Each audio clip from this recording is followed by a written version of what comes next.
Jina langu ni Johnston Aronya, mfanyakazi wa KBC cameraman.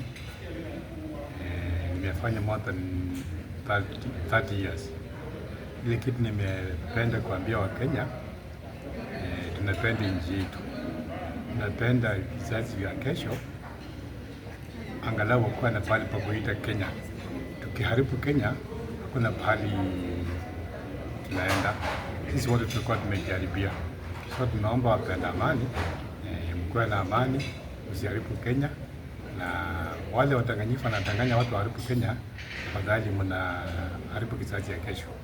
Sababu mkiharibu kizazi ya kesho, hawatafika pale tumefika. Na sisi tunaombea wale wanadanganya hawa, watoto hao hawaishi Kenya, wanaishi ng'ambo, wanaishi majuu. Wewe ndio unaumia, hata ukienda moja, wewe ndio unapigwa kwenda moja. Wanakuja kuambia pole, tunafanya harambee. Harambee ni kutokana na mtoto ameua kwa ajili mtu mmoja kutoka instruction. Biashara imeharibika. Looting wameloot.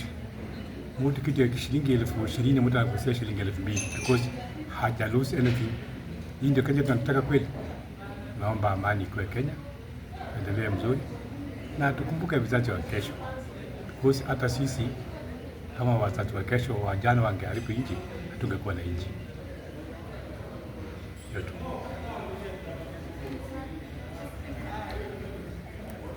Nilifanya kama napiga.